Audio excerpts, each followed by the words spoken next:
Good morning. Good to see you all here in masks, related gear. Let me introduce to my right, we have General Patrick Murphy. To my left, we have General Raymond Shields. These are two gentlemen who I have been through many situations with. We've been through hell and back. And if you have to have two professionals dealing with a situation like this, these are the two situations these are the two people you want to be with. So I thank both generals for being here today. I'm Private Cuomo, but I'll be your governor today. I want to begin by thanking all the Army Corps of Engineer people who are here today, who've done an outstanding job. They came in very quickly and they're setting up this emergency hospital, which is going to be badly needed. I want to thank Alan Steele and all the people of the Javits Center. This is a great exhibition hall, but this is not what they normally do, and they have really stepped up and risen to the occasion. So I want to thank them. Let me take you through some facts today because we have some new facts, changes in circumstances that are not encouraging, and I want to make sure people understand them and we react accordingly. The increase in the number of cases continues unabated. As a matter of fact, the rate of increase has gone up. We have the most sophisticated people you can get doing projections on this. They've been studying projections from China, South Korea, Italy, places all across this country. And what they're now seeing is that the rate of cases, the rate of new infections, is doubling about every 3 days. That is a dramatic increase in the rate of infection. And this whole discussion all along has been how fast does the rate of increase spread? And can we slow the rate of increase? We're not slowing it, and it is accelerating on its own. One of the forecasters said to me, we were looking at a freight train coming across the country. We're now looking at a bullet train because the numbers are going up that quickly. And the most challenging point about the increasing numbers is where the numbers will apex. What is the high point of the numbers? And the apex is the point where we have to be able to manage the capacity. We had projected the apex at about 110,000 hospital beds, and that's the number I've been talking about.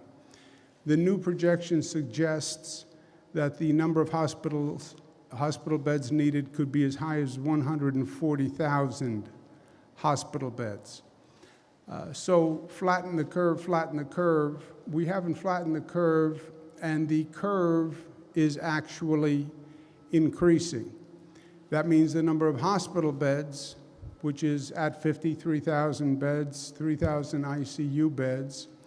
The anticipated need now for the height of the curve is 140,000 hospital beds and approximately 40,000 intensive care unit beds. Those are troubling and astronomical numbers, and as I mentioned, are higher numbers than had been previously projected.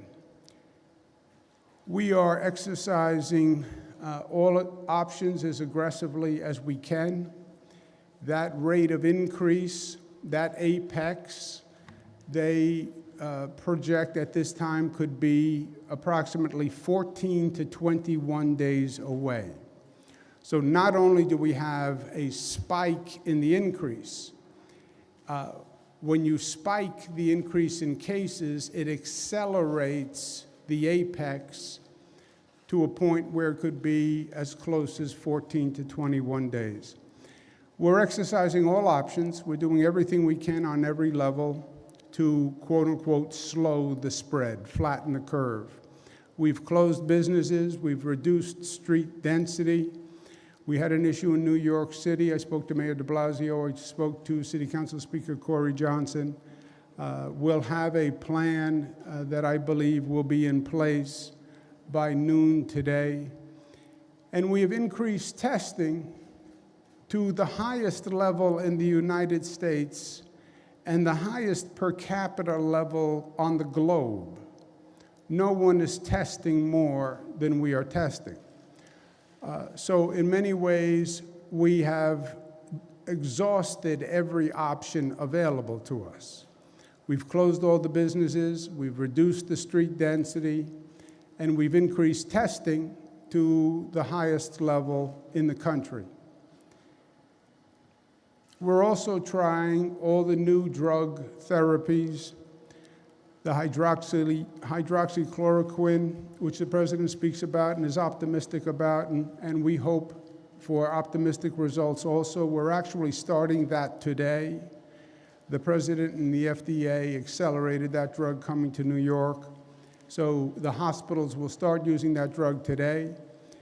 The FDA also authorized an experimental procedure by the New York State Department of Health where the Department of Health actually takes plasma from people who are infected, who have the antibodies, and will try putting that plasma into a person who is still struggling with the disease, hoping that the antibodies make a difference. We're also pursuing a new level of testing, which will test people's blood to see if they have antibodies for the coronavirus, which means they may have been infected and resolved and never knew it. But if you had the coronavirus and resolved, you now have an immunity to the coronavirus for some period of time. Most experts suggest it's a significant amount of time. That would be very important for us to know, because these are then healthcare workers who could go back to work. These are workers who could return back to the private sector. But the inescapable conclusion is that the rate of infection is going up. It is spiking. The apex is higher than we thought, and the apex is sooner than we thought. That is a bad combination of facts. So slow the spread. We'll still keep doing everything we can, but it is clear that we must dramatically increase the hospital capacity to meet that highest apex. And we have to do it very quickly. Again, the apex could be here in as little as 14 to 21 days. And you're talking about a very significant logistical, operational movement to increase that number of hospital beds and do everything that you need to do related to the increase in hospital beds. There are three elements that are necessary to increase the hospital capacity. First are obviously the availability of the beds. A bed without staff is virtually useless, and a bed and a staff without the right equipment is virtually useless. So you have to complete all three at the same time. As far as beds, we have told the hospitals, I'm going to speak to every hospital administrator today, hospitals must increase their capacity by 50%. The goal is to ask them to try to increase it by 100%. Remember, we have 53,000 beds. We need 140,000 beds. Even if they did increase it by 100%, you'd only be at about 100,000 beds. You need 140,000 beds.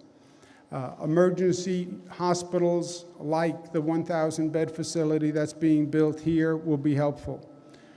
The emergency hospitals that we're building at Westbury and Stony Brook and at the Westchester Convention Center will be helpful. But they're nowhere near the number of beds that we're going to need. I have no problem using the dormitories all across our state campuses, our CUNY campuses, our state university campuses. I'm speaking to hotel owners about taking over their hotels to put patients in. I will turn this state upside down to get the number of beds we need. But we need the staff for those beds. And we're calling and contacting all retirees in the healthcare field. We're calling all professionals in the healthcare field, whether or not they work in a hospital. They can work in an insurance company, a clinic, or whatever. But we want to enlist as many staff as we can and as many backup staff, because healthcare workers will get sick. And this is going to go on for weeks, and you can't ask a person to work for 14 days consecutive or around-the-clock shift. So we'll need a backup reserve staff. And equipment, masks, PPEs, and ventilators. And of those three, the greatest critical need are ventilators.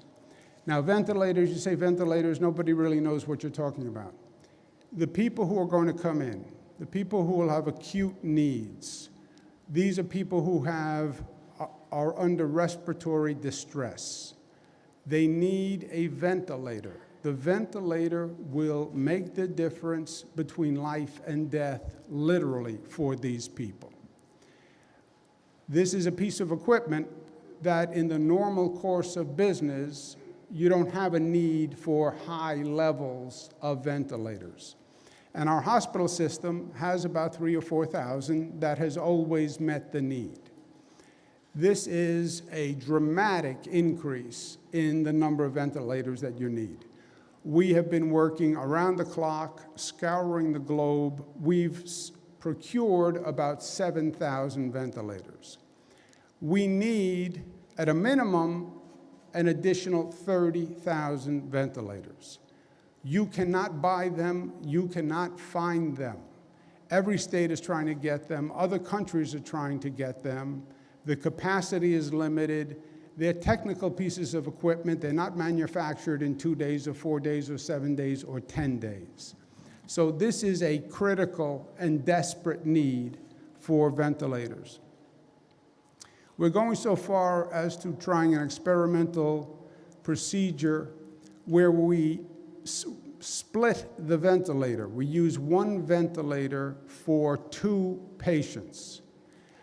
It's difficult to perform, it's experimental, but at this point we have no alternative, so we're working on this experimental application. Picture 2 hospital beds, 2 people in beds, 1 ventilator between the 2 of them, but with 2 sets of tubes, 2 sets of pipes going to the 2 patients. Again, it's experimental, but necessity is the mother of invention, and we are working on this as we speak, because life is options, and we don't have any other options. There is no other way for us to get these ventilators. We've tried everything else. The only way we can obtain these ventilators is from the federal government, period. And there's 2 ways the federal government can do it. One is to use the Federal Defense Production Act. There is a federal law where the federal government can say to manufacturers, you must produce this product. I understand the federal government's point that many companies have come forward and said we want to help, and General Motors and Ford and people are willing to get into the ventilator business. It does us no good if they start to create a ventilator in 3 weeks or 4 weeks or 5 weeks. We're looking at an apex of 14 days. If we don't have the ventilators in 14 days, it does us no good. The Federal Defense Procurement Act can actually help companies, because the federal government can say, look, I need you to go into this business. I will contract with you today for X number of ventilators. Here is the startup capital you need. Here's the startup capital you need to hire workers who do it around the clock. But I need the ventilators in 14 days. Only the federal government has that power. And not to exercise that power is inexplicable to me. Voluntarism is nice, and it is a beautiful thing. And it's nice that these companies are coming forward and saying they want to help. That is not going to get us there. And I do not, for the life of me, understand the reluctance to use the Federal Defense Production Act. Also, the federal government has 20,000 ventilators or thereabouts in the federal stockpile. Secretary Azar runs an agency called HHS Health and Human Services. I asked the secretary, look at the first word in the title of the agency you run. It is health. Your first priority is health. You have 20,000 ventilators in the stockpile. Release the ventilators to New York. How can we be in a situation where you can have New Yorkers possibly dying because they can't get a ventilator, but a federal agency saying, I'm going to leave the ventilators in the stockpile? I mean, have we really come to that point? Also, we have to be smarter about the way this is being done. The federal government has to prioritize the resources. Look at where the problems are across this nation. California has 2,800 cases. Washington State, 2,200 cases. Florida, 1,200 cases. Massachusetts, about 800 cases. New York has 25,000 cases. New York has 25,000 cases. It has 10 times the problem that California has. 10 times the problem that Washington State has. You prioritize resources and your activity and your actions to where they are needed. And New York, you are looking at a problem that is of a totally different magnitude and dimension. The problem is the volume. Dealing with 2,000 cases is one thing. 2,000 cases, frankly, we could deal with in this building with the capacity that we're providing. We have 25,000 cases. We need the federal help, and we need the federal help now. Also, there is a smart way to do this. Deploy the ventilators around the country as they are needed. Different regions have different curves of the infection. New York is the canary in the coal mine. New York is going first. We have the highest and the fastest rate of infection. What happens to New York is going to wind up happening to California and Washington State and Illinois. It's just a matter of time. We're just getting there first. Deal with the issue here. Deploy the resources, deploy the ventilators here in New York for our apex, and then after the apex passes here, once we're past that critical point, deploy the ventilators to the other parts of the country where they are needed. I'm not asking for 20,000 ventilators and they stay in New York and they live in New York and change their residence. As soon as we finish with the ventilators, then you move them to the next part of the country that has the critical problem. And then after that region hits its apex, then you move to the next part of the country that has its critical problems. I will take personal responsibility for transporting the 20,000 ventilators anywhere in this country that they want once we are past our apex. But don't leave them sitting in a stockpile and say, well, we're going to wait to see how we allocate them across the country. That's not how this works. They're not simultaneous apexes. They are a curve that is individual to that region. Deploy to that region, address that region, and then move on to the next. And I'm not only talking about ventilators. We get past the apex. We get over that curve. That curve starts to come down. We get to a level where we can handle it. I'll send ventilators. I'll send healthcare workers. I'll send our professionals who dealt with it and who know all around the country. And that's how this should be done. You know it's going to be on a different calendar. It's going to be a different sequence. Let's help each other. New York, because New York is first. And then after New York and after the curve breaks in New York, let's all rush to whoever's second. And then let's all rush to whoever is third. And let's learn from each other and help each other. I want to make a point on the president's point about the economy and public health. I understand what the president is saying. This is unsustainable that we close down the economy and we continue to spend money. There is no doubt about that. No one is going to argue about that. But if you ask the American people to choose between public health and the economy, then it's no contest. No American is going to say, accelerate the economy at the cost of human life.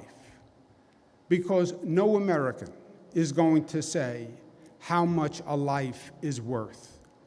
Job one has to be save lives. That has to be the priority. And there's a smarter approach to this. We don't have to choose between the two. You can develop a more refined public health strategy that is also an economic strategy.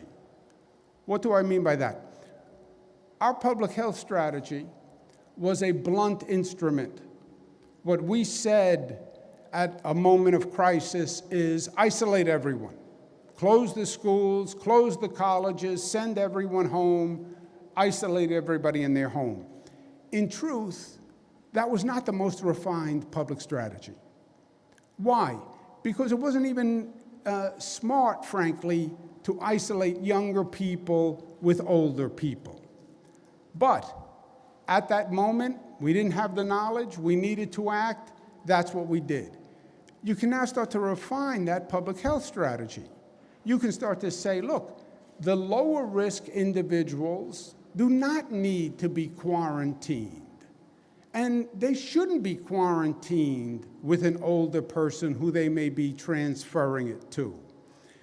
People who are recovered, you test them, you test the antibodies, you find out that they resolved themselves of the virus, and I believe once we get that test, you're going to find hundreds of thousands of people who have had the coronavirus and resolved. Once they're resolved, they can go back to work. Develop that test. It's in testing now. Once they're resolved, let them go back to work. Let the younger people go back to work. Let the recovered people go back to work. It's even better for the older, vulnerable people who you're trying to protect. And then ramp up the economy with those individuals. So you're refining your public health strategy, and at the same time, you're restarting your economy. Those two can be consistent if done intelligently. Restart the economy with our younger, recovered, tested workers. Don't make us choose between a smart health strategy and a smart economic strategy. We can do both, and we must do both. It's not the economy or public health. It's restarting the economy and protecting public health. It is both. But I understand restarting the economy. The crisis today, focus on the crisis at hand. Focus on the looming wave of cases that is about to break in 14 days. That has to be the priority. And that is hospital capacity. And that is about providing hospital beds, providing staff, and providing equipment, and providing PPE, and providing ventilators, coming back to that number of 30,000, and needing federal action to address it now. If the federal government said today, I will deploy all 20,000 ventilators, it will take us 2 weeks to get those ventilators into hospitals and to create ICU beds and to locate the staff. So there is no time to waste. The time to do this is now. FEMA is sending us 400 ventilators. I saw on the news this morning. We are sending 400 ventilators to New York. 400 ventilators? I need 30,000 ventilators. You want a pat on the back for sending 400 ventilators? What are we going to do with 400 ventilators when we need 30,000 ventilators? you're missing the magnitude of the problem, and the problem is defined by the magnitude. These are the numbers from today. You can see our testing rate is now over 90,000 people who have been tested. That's the highest rate of testing in the country and per capita on the globe. We did 12,000 new tests since yesterday. Number of positive cases, state of New York, 25,665, 4,700 new cases of those tested. You see the entire state, county by county, more and more counties are being covered. We have 3,000 people currently who are hospitalized. We have 756 people in ICU units. The ICU units are the ventilated units. That's 23% of the hospitalizations. That's the problem. As the number of cases go up, the number of people in hospital beds goes up, the number of people who need an ICU bed and a ventilator goes up, and we cannot address that increasing curve. Again, you look at the number of cases in the country, you'll see that New York is an outlier in the number of cases. It's not even close. What is happening in New York is not a New York phenomenon, right? People in New York don't have a different immune system than other Americans. It's not higher in New York because we are New Yorkers. It's higher in New York because it started here first, because we have global travelers coming here first, because we have more density than most places. But you will see this in cities all across the country. And you will see this in suburban communities all across the country. We are just a test case. We are just a test case. And that's how the nation should look at it. Look at us today. Where we are today, you will be in 3 weeks, or 4 weeks, or 5 weeks, or 6 weeks. We are your future.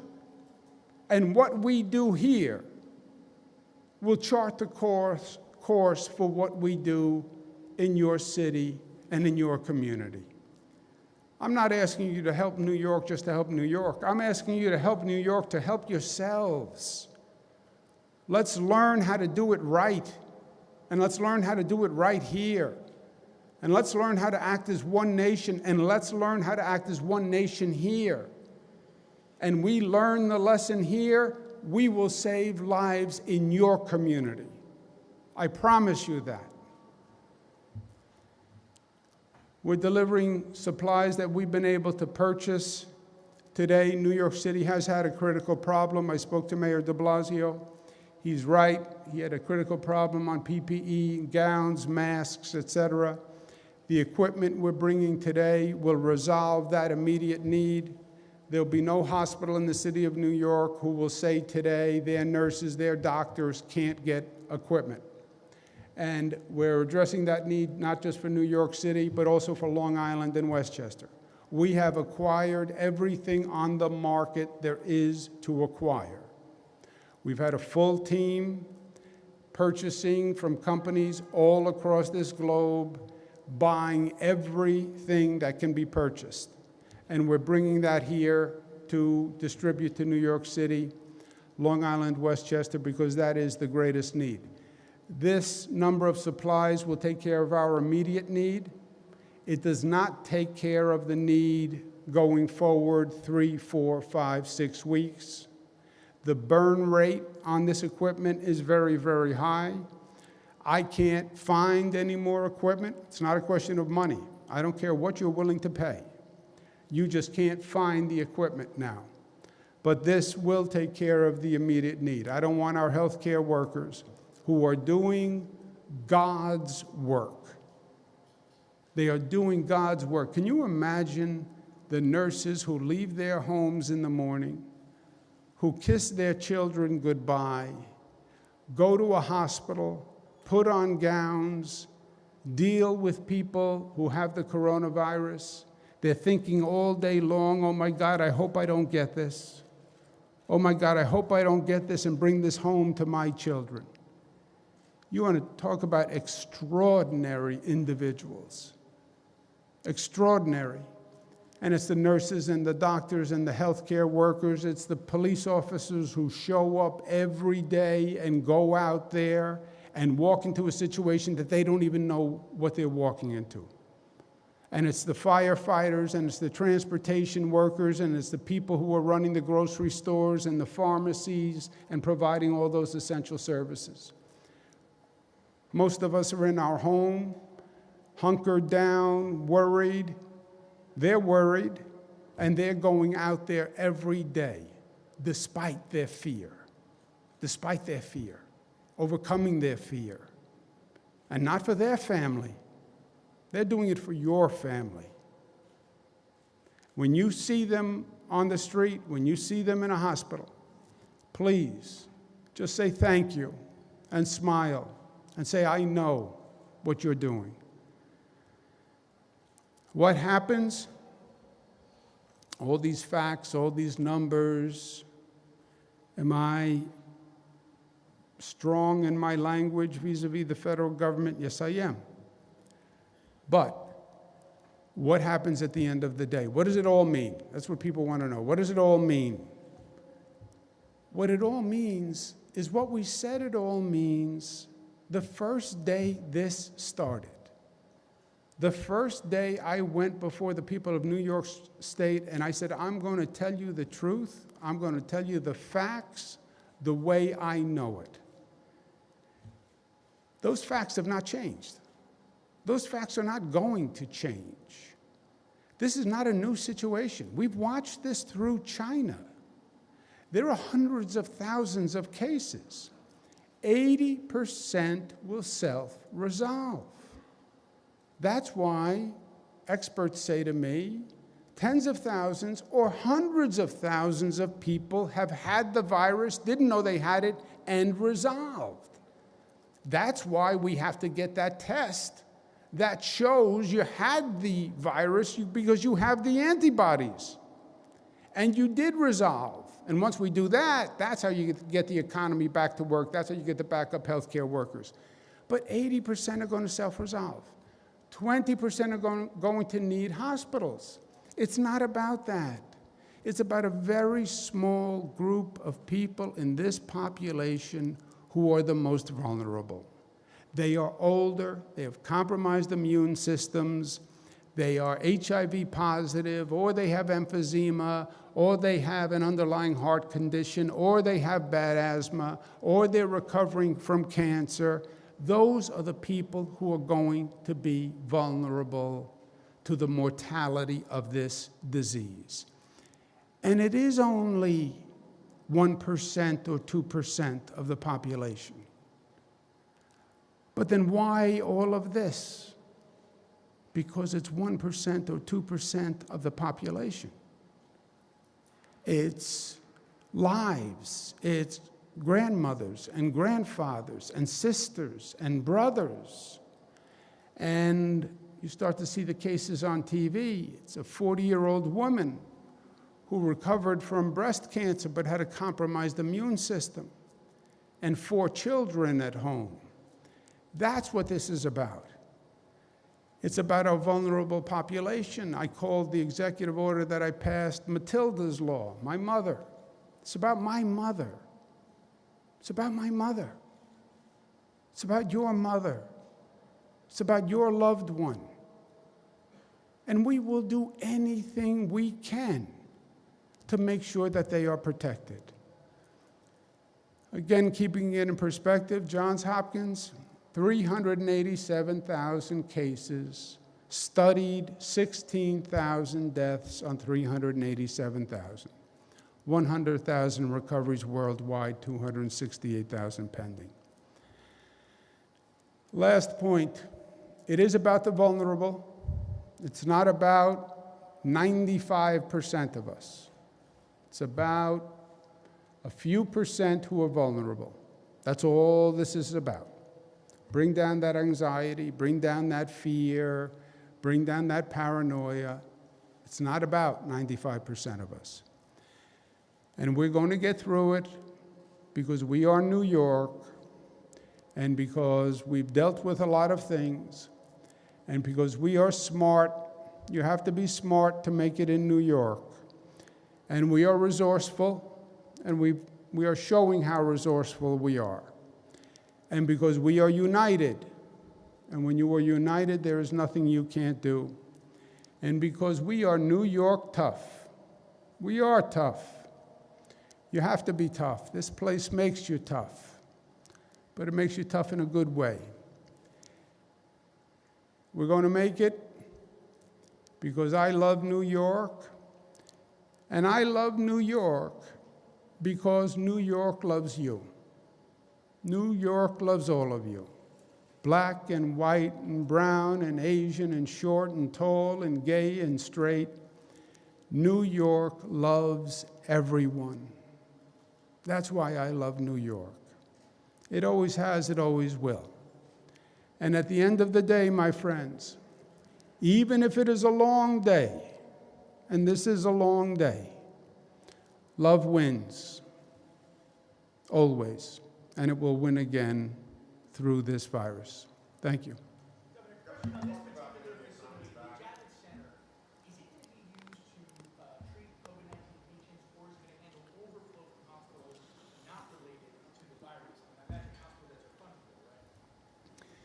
The preliminary plan, Zach, is it will backfill hospitals. You take the situation we're looking at. We need ventilators. We need ICU beds. Those can only really be created in a hospital. But then you're going to have to move people out of a hospital. Where do you put them?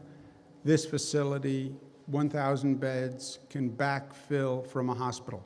This facility also has acute care capacity. But we're not anticipating that we do acute care here. We're anticipating that it's a backfill for the hospital beds. The president yesterday kind of hinted at this, and you alluded to it. But now some conservative commentators are saying that in this crisis, that the older Americans are expendable to get the economy back up and running. What's your thoughts on that? Yeah, my mother is not expendable. And your mother is not expendable. And our brothers and sisters are not expendable. And we're not going to accept a premise that human life is disposable. And we're not going to put a dollar figure on human life. The first order of business is save lives, period, whatever it costs. Now, I also don't believe it's an either or. I believe you can have an intelligent, refined public health strategy. You talk about risk stratification. You can have people go to work. You can test people and find out that they are resolved from the virus. Let them go back to work. You can have younger people go back to work. You can have an economic startup strategy that is consistent with the public health strategy. It's smart. It's complicated, it's sophisticated, but that's what government is supposed to do, right? That whole concept of develop government policy and program. You can do both, but not in a clumsy, ham-handed way, right? Well, we'll just sacrifice old people. They're old people anyway, and the old get left behind. What is this, some modern Darwinian theory of natural selection? You can't keep up, so the band is going to leave you behind. We're going to move on. And if you can't keep up, well, then you just fall by the wayside of life. God forbid. Governor, I noticed you didn't mention President Trump by name today. You mentioned the federal government, you mentioned Secretary Azar. I wonder if you could tell us where we are on deep day. They seem very dug in. Peter Navarro, Larry Kudlow are telling them not to do this. They say they've got their own supply chain stabilization board with this Joint Chief of Staff Admiral, and that's Yeah. to mobilize. Yeah. People say, politicians say. Yeah, I look at actions, not words. They're doing the supplies. Here's my question. Where are they? Where are the ventilators? Where are the gowns? Where's the PPEs? Where are the masks? Where are they? Where are they if they're doing it? And by the way, Peter Navarro, well, we want to work with companies. Fine, work with companies. What the Defense Procurement Act was about, the country needed materials to go to war. When we went to war, we didn't say, any company out there want to build a battleship? Who wants to build a battleship? Maybe a couple of you guys could get together and build a battleship. Maybe a couple of you guys could get together and build us some missiles. Maybe you think. Anybody want to build a plane? You know, we're going to need planes. They're sending planes at us and they're dropping bombs. Anybody want to do that? That's not how you did it. President said it's a war. It is a war. Well, then act like it's a war. And it's not anti-business. Nobody's talking about change the governmental philosophy. By the way, the businesses would welcome it. I speak to the businesses. You know what they say? I'll do it, but I need startup capital. I can't turn my factory overnight into a ventilator manufacturing company. I have to buy equipment. I have to find personnel. I have a lot of startup capital. Will you give me the startup capital? Will you give me an order that says if I go through all this, you will buy X number of units? It's actually a pro-business mentality, not an anti-business mentality. This is a false distinction. Well, we don't want to tell business what to do. That's our philosophy. We don't want to tell business what to do. You know what business wants? They want to make money. That's what they want. They want to put people to work. They want to open their factory. They want to make money. Let them open their factory and make money. Help them do that by ordering the supplies you need. It's a war. You're right. Say, Zach, you're building battleships. Here's your contract. God bless you. That's what the Defense Procurement Act was all about. And at the rate they are going, it is not happening. FEMA says, we're sending 400 ventilators. Really? What am I going to do with 400 ventilators when I need 30,000? You pick the 26,000 people who are going to die because you only sent 400 ventilators.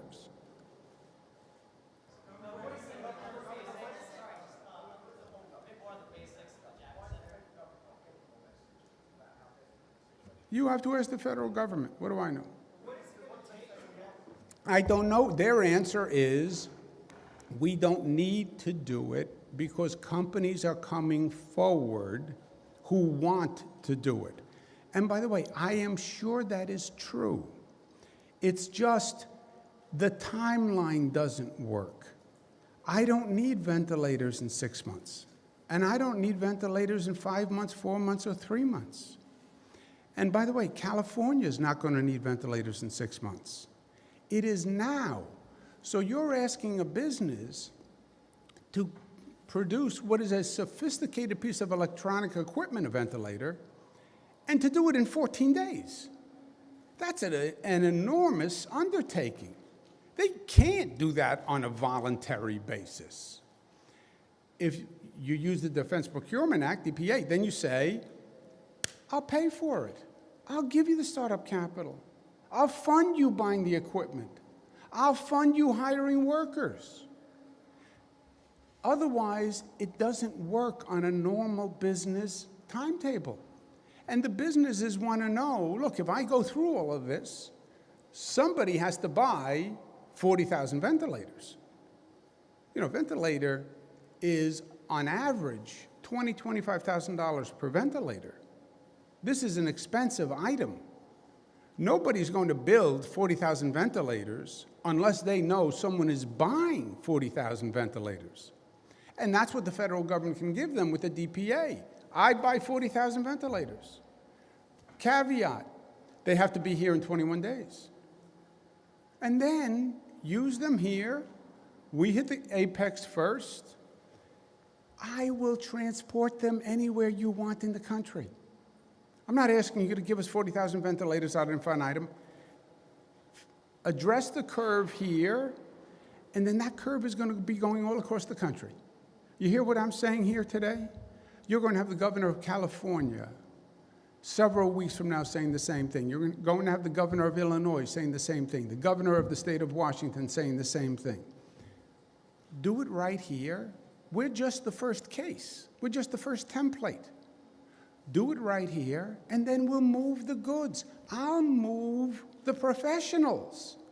I'll move the doctors and the nurses who can say, we can teach you how to do this because we went through it. We saw this in New York.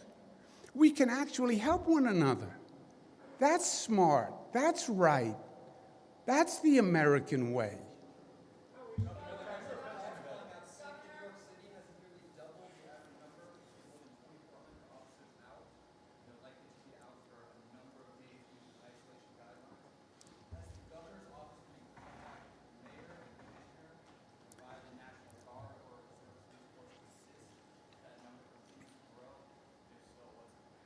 I spoke to the mayor this morning. I spoke to the mayor yesterday.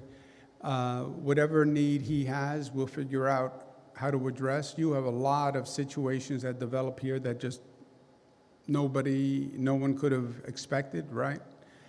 These are uncharted waters for all of us. But that's why I said resourceful, smart, we're quick on our feet, we're agile. What's the problem? We'll figure out how to solve it. We'll do it together.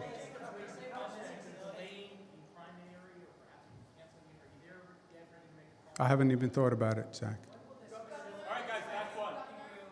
When will this facility be ready?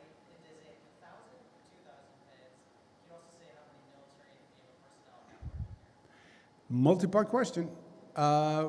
There are two different types of facilities here. One is an emergency hospital, 4 separate components, 250 each, equaling 1,000 in an emergency hospital that could be used for acute care.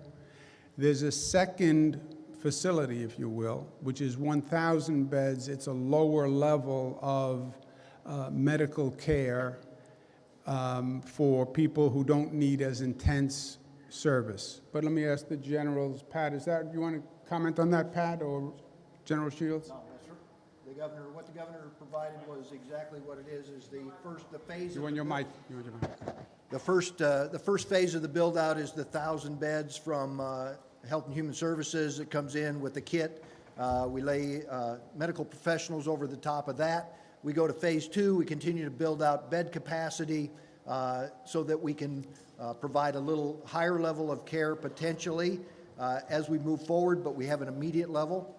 And then there's a third phase that we continue to build out beds in the facility to get to the capacity that the governor's getting after, which does not address the entire number, but starts in that path, and then the other strategies to go along with it. So we expect in the end to be above 2,000, but the basic number is 1,000 and 1,000, and we're working towards being above that number by the time we're done dressing it out. Yeah, I'm sorry. Excuse me 1 second. The hospitals will be staffed by federal medical personnel for the 250 bed facilities, the 1,000, about 320 medical federal personnel. Andrew?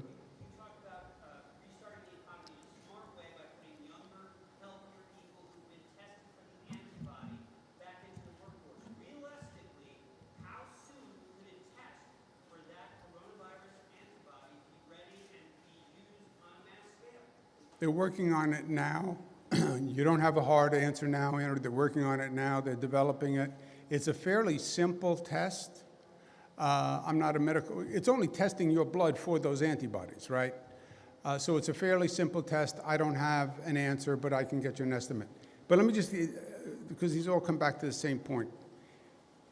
The reason I've always said to New Yorkers, relax, is because this is not a major issue for 95, 96, 97, 98% of the population. It's only those vulnerable people, 1 or 2% of the population. This conversation about the economy, your question, blunt and jarring in its bluntness, Well, if we're only talking about 1 or 2% of the population, and they're old, and they're vulnerable, and they're sick anyway, well, then why stop the economy? How much are we paying for this 1 or 2%? They're old, they're vulnerable, they're going to die anyway. Why stop the train for the 1 or 2%? It's the same point that I've been saying on 98% of the people are going to be fine. Don't worry unless you're in that vulnerable category, and then take a high level of precaution. But we're not willing to sacrifice that 1 or 2%. We're not willing to do that. That is not who we are. It's not what we are. It's not what we believe. We are going to fight every way we can to save every life that we can. Because that's what I think it means to be an American. I know that's what it means to be a New Yorker. So I'm not going to leave any stone unturned until we can make sure everyone is protected. That's what I was trying to communicate by calling it Matilda's Law, right? That's why I gave it my mother's name. She didn't want me to give it her name. She's a little annoyed at me, but I wanted to personalize it for people. That's what we're told. Yes, it's only 1 or 2%. Don't worry, go live your life. It's only 1 or 2%. But the 1 or 2% is Matilda and Sally and Jane and Sarah and your uncle and my uncle. And they are precious. And I'm not giving up. I am not giving up. As a plan for the APEX, as you crunch the numbers for the APEX, are you able to factor in any assumptions regarding the potential efficacy of the drug therapy, of the plasma therapy? No. Look, if lightning strikes, look, I agree. First of all, I agree with the president. Try everything you can. I agree. He said he had heard good things about that drug combination, so had I. I said, send it to me. I will use it first. As soon as you send it to me, I will use it. He sent it to me. I'm using it today. Knock plastic. If it works, great. Great. But we're talking about 2 weeks here. If it doesn't work, and by the way, even if it does work, you're still going to need the beds for people to be on a ventilator while you give them the drug, even if it turns out that it winds up saving their lives. You don't get around needing the hospital beds and needing the ventilators. I have to go to work, guys. Thank you very much. Thank you.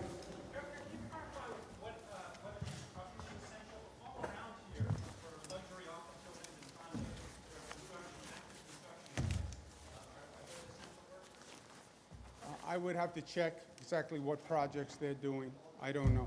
But if you tell me what projects, I will check. Thank you. Be safe. It's completely packed, and it's the way where some workers, mobilize in front of each other. And are you going to enforce that only essential workers take the subway? The subway? Yeah, it's Ridership on the subway is down about 75%. So the trains are operating, and there are many, many fewer people than ever before. It's down about 75% on the subways. It's